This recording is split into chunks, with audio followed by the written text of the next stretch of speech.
Meus amigos, parece que o Canarinho não cantou o suficiente e a nova proposta de delação premiada do Daniel Alvorcaro foi rejeitada. É o bastidor que a Malu Gaspar traz pra gente aqui hoje. E o que isso significa? Significa que a primeira estratégia da defesa do Alvorcaro para tentar melar esse escândalo do Banco Master, soltar todos os bandidos, né, e acabar com as investigações, essa estratégia deles falhou. E qual que era a estratégia? Tentar passar uma delação premiada light. Essa era a primeira estratégia que eles estavam tentando, né? O Daniel Alvorcaro, o Canarinho, né, precisava cantar o nome, se ele quisesse fazer uma delação de verdade, precisava cantar o nome de todo mundo, dos ministros do STF, precisava falar sobre autoridades da República ali, né, no caso Lewandowski, Rui Costa, tem vários nomes que Daniel Alvorcaro ocultou da sua delação para tentar passar essa delação premiada light, conseguir os benefícios, e depois, ele picava a mula, soltava todos os bandidos, enterrava as investigações, e aí acabou, meu amigo, acabou, né? Só que o André Mendonça, ele não tá dormindo no ponto, ele tá jogando o jogo da maneira correta, da maneira que a população de bem do Brasil, que não aguenta mais escândalos de corrupção, a maneira que a população acha correta, né? O André Mendonça, então, rejeitou essa nova proposta de delação premiada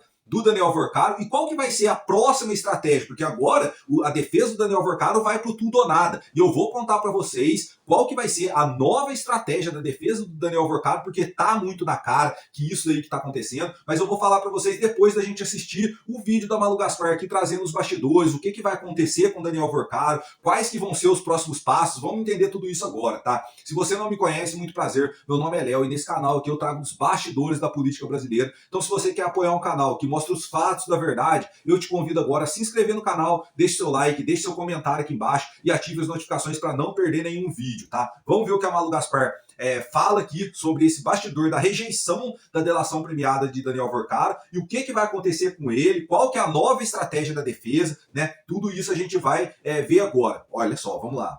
A delação premiada do Alvorcaro, que já foi rejeitada pela segunda vez por parte da PF, e ainda falta saber a manifestação da PGR. A Malu apurou o seguinte, que a PGR deve rejeitar essa segunda proposta. É isso, né, Malu?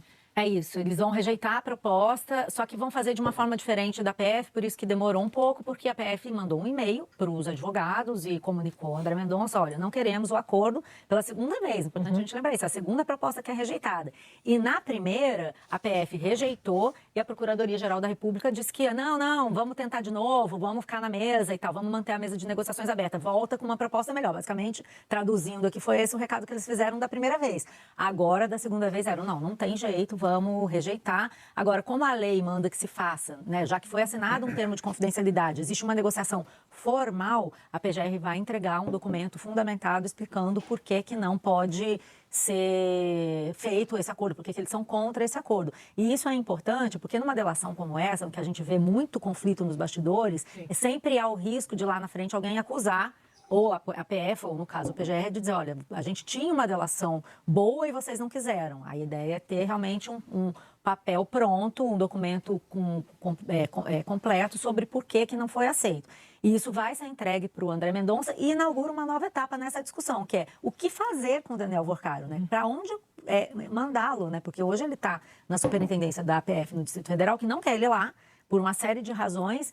No começo era porque era um aparato muito grande, depois houve uma autorização para que 14 advogados diferentes entrassem lá, era uma bagunça de advogado que ninguém sabia o que estava fazendo lá. Porque fluxo de informação exatamente, incontrolável, pelo que eu apurei. Advogado ligado ao Ibanez, advogado ligado ao Marcos Pereira, tinha um advogado para cada área do Centrão entrando e saindo lá, falando com o Daniel Alvorcaro. Talvez isso explique, né, gente, por que não saiu nada nessa delação. E muito vazamento, que segundo a PF e o Ministério Público está tumultuando com a tentativa. Isso é um clássico, né? A gente já viu isso na Lava Jato, a gente viu isso também na investigação da trama golpista. O delator, ele quer empurrar um acordo ruim para o Ministério Público, para a polícia, ou ele quer empurrar um acordo que a polícia não quer, pode ser várias coisas, tá? Não estou aqui julgando esse em específico, mas é muito típico numa negociação como essa, vazarem detalhes do que está sendo dito. E isso está gerando também um clima ruim na investigação, um clima ruim entre a PF e a PGR, entre todo mundo e os delegados e os advogados. Bom, isso tem a ver com toda essa entrada e saída lá na superintendência da Polícia Federal, que até eles chamam de IBES. A Bela Megali deu uma nota que eu achei engraçado, que tipo, é um quarto, tem quantos o IBES do Daniel Alvorcaro.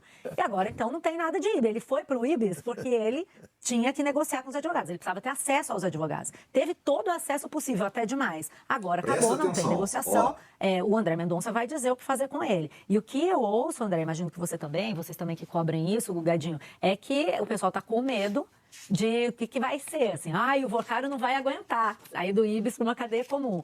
E eles vão tentar manter o Vorcaro na PF, mas Algumas... assim, não...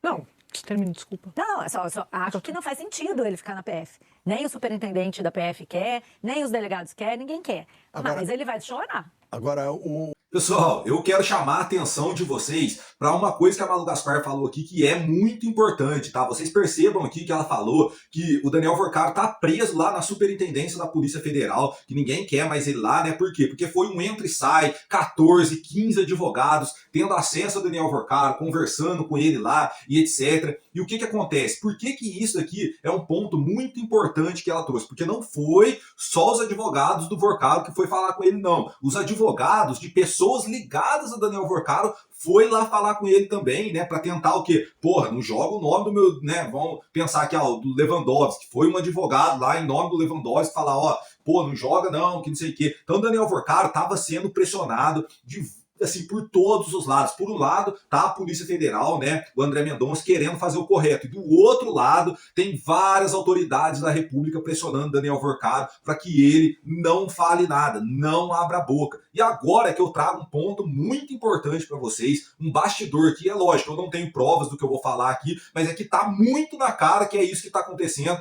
Eu vi o Paulo Figueiredo comentando sobre isso, que o Gilmar Mendes e o Alexandre de Moraes, o Toffoli, esses ministros da ala podre do STF que está ajudando a afundar o nome do Brasil, o nome da Justiça do Brasil, né? Esses ministros mandaram recados para Daniel Vorcaro através desses advogados que ficou de entra e sai lá, mandaram recados para Daniel Vorcaro segurar as pontas que eles iam dar um jeito aqui. Né? Então, segura as pontas aí, Vorcaro, porque a gente vai dar um jeito de soltar você. Esse foi o recado da turma do Gilmar Mendes para o Daniel Vorcaro.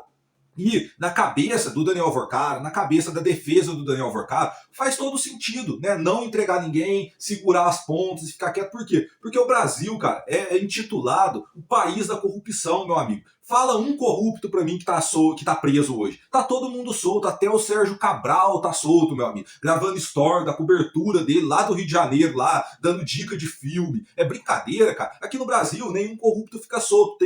Tá no histórico do Brasil, nenhum corrupto fica preso, né? Tá no histórico aqui do Brasil que todo corrupto, todo bandido de colarinho branco é solto, não fica preso, cara. E a defesa do Vorcaro sabe disso, o Vorcaro sabe disso. Então qual que é a estratégia mais plausível que eles pensaram ali? Porra, vamos ficar com essa banda podre. Por quê? Porque o Daniel Vorcaro comprou o Alexandre de Moraes, comprou o Toffoli, comprou várias autoridades da República. Então, pô, alguém vai ter que fazer alguma coisa, eles vão ter que dar um jeito de te soltar. Você desembolsou muita grana para comprar o escritório de advocacia da mulher do Alexandre de Moraes, né, o resort Itaiaiá, fazer negócio. Você deu muito dinheiro para essa galera, meu amigo. O Alexandre de Moraes, no caso, recebeu, a esposa do Alexandre de Moraes, no caso, né, recebeu 80 milhões depois que o Daniel Vorcaro queria vender o banco, né, ele queria vender de fato, né, e acabar, o banco ia ser liquidado. Não, surgiu um novo contrato de 50 milhões, por quê? Porque os 130 milhões da mulher do Alexandre de Moraes era prioridade para Daniel Vorcaro, né, então ele comprou muita influência dentro do judiciário, dentro do legislativo aqui, então tem muita gente querendo interceder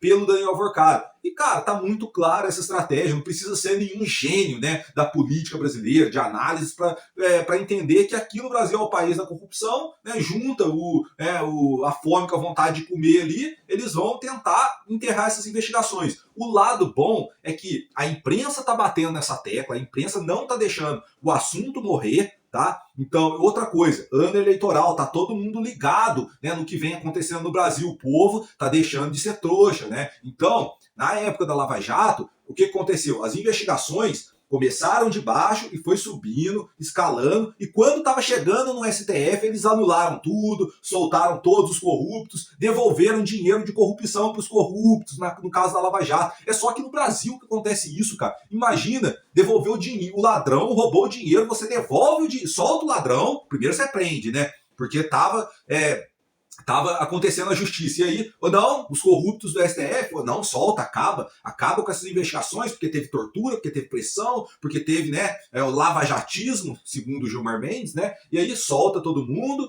E aí o que aconteceu com a Lava Jato? Né? Devolveram dinheiro para corrupto. Né? Só que diferente do caso da Lava Jato, pro caso do Banco Master, é que o Banco Master, cara, ele já nasce dentro do STF. Ele não foi escalando, não pegou primeiro autoridades de baixo escalão e foi chegando até no STF. Não, o caso do Banco Master, ele já nasce, né, dentro do STF. Então, é muito mais difícil deles anularem isso daí, tá? O André Mendonça tá querendo fazer o certo, a Polícia Federal tá querendo fazer o certo, a PGR tá do lado da banda podre, pela PGR também já tinha anulado tudo. Sabe por que a PGR não aceitou uma proposta de delação premiada light? Porque cabe ao André Mendonça aceitar ou não a delação. E a PGR sabe que o André Mendonça quer fazer o certo, né? Então, eles não vão aceitar essa delação premiada light, beleza? Então, agora o Daniel Vorcaro, a defesa do Daniel Vorcaro foi pro tudo ou nada, cara. Eles foram pro tudo ou nada, eles estão apostando todas as fichas, né, nessa ala podre do STF que tá tentando melar as investigações. E lembro vocês aqui, tá? O Gilmar Mendes, ele pediu vista no caso do pai do Vorcaro que tá preso, tá? Então o pai do Vorcaro foi preso e aí diz que tá sofrendo tortura dentro da prisão, que não tá aguentando, que é isso, né? Eles estão acostumados com luxo, com uísque, vinhos de 50 mil, 100 mil reais, e aí cai dentro da prisão, é lógico que vai acusar de tortura, meu amigo. Então, o que aconteceu? O Gilmar Mendes pediu vista no caso da prisão preventiva do pai do Daniel Vorcaro, porque tá acontecendo, segundo ele, métodos lavajatistas. E aí, o Gilmar Mendes, por detrás dos panos, tem notícias daqui, vocês podem pesquisar, tá? Tem a notícia de que o Gilmar Mendes tá pressionando o Cássio Nunes, porque agora tá na mão do Cássio Nunes, né? Para votar a favor da prisão domiciliar do pai do Daniel Vorcaro. E aí vai ficar o Fux e o André Mendonça de um lado, né? Vai ficar o Gilmar Mendes e o Cássio Nunes de outro lado. O Toffoli não vota na segunda turma porque ele é impedido. Vai dar empate aqui, né? Empate Fux e Mendonça, Cássio Nunes e Gilmar Mendes. E se der empate aqui, o empate é pro réu, meu amigo. E aí o pai do Daniel Vorcaro seria solto. Isso daí daria brecha, cara, abriria brecha para soltar o restante da bandidagem toda, né? Enfim. E aí, essa é a estratégia. Eles estão apostando tudo. Tá tudo na mão do Cássio Nunes. Eu espero que o Cássio Nunes não ceda a pressão do sapão, cara de boi, do Gilmar Mendes, e continue, né, em cima e votando junto com o André Mendonça, cara. Eu espero que o Cássio Nunes continue assim. Porque se o Cássio tá tudo, cara, tá assim, o caso do Banco Master inteiro tá na mão do Cássio Nunes. Se ele quiser anular isso daí tudo, quiser enterrar as investigações e acabar com esse escândalo, né, enterrar tudo isso, tá tudo na mão do Cássio Nunes. O André Mendonça tá ditando as regras do jogo, né, mas quem tem realmente o poder da decisão é o Cássio Nunes, né? Porque o voto dele o voto dele é crucial, né? Então a gente espera, a população de bem espera que o Cássio Nunes continue votando junto com o André Mendonça, porque eu lembro vocês aqui, o Cássio Nunes, ele é ligado ao Ciro Nogueira, né? E todo mundo, não é novidade para ninguém, que o Ciro Nogueira tá mais enrolado do que não sei o que, cara. O Ciro Nogueira tá até o pescoço de merda no caso do Banco Master, tá afundado mesmo nesse caso. E aí o Cássio Nunes, eu espero que essa ligação que ele tem com o Ciro Nogueira, do Centrão ali, né? O Cássio Nunes não é bolsonarista não, tá? Tem muita gente que acha, porque só porque Bolsonaro indicou o Cássio Nunes, ele é bolsonarista. Ô, meu amigo, não tem nada a ver não. O Cássio Nunes é do Centrão, tá? O Bolsonaro podia ter uns nomes muito melhores para indicar pro Supremo aí, né? Mas foi indicar Cássio Nunes, né? Em dívida pro Centrão, tudo, enfim. Não vamos entrar em detalhes desse assunto. Mas está tudo na mão do Cássio Nunes. A gente espera que ele faça a decisão correta, a decisão que a população de bem espera de um juiz do STF. Tá? Enfim, pessoal, esse foi o vídeo. Vamos ver o que vai acontecer aqui, qual que vai ser as cenas dos próximos capítulos e vamos ver qual que vai ser o desfecho disso aí. Eu espero, né, a gente tem pontos a favor, né? A gente espera que isso daqui que os responsáveis por esse escândalo sejam punidos e todos os envolvidos em corrupção com Daniel Vorcaro seja punido também. Eu, no lugar de Daniel Vorcaro, meu amigo, já tinha entregado a todo mundo. Eu vou ficar confiando no corrupto lá do Alexandre de Moraes? É ruim, meu amigo. Eu vou ficar confiando no Gilmar Mendes, no Toffoli? É ruim, meu amigo. Já tinha aberto a boca e entregado metade da República já. Daniel Vorcaro comprou metade de Brasília, meu amigo. Não se engane, não. Eu já tinha entregado todo mundo, né?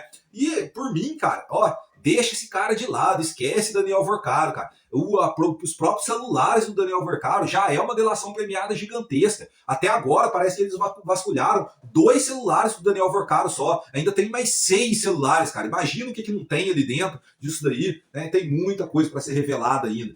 Enfim, pessoal, esse foi o vídeo. Se você gostou, deixa o like, comenta, compartilha e tamo junto.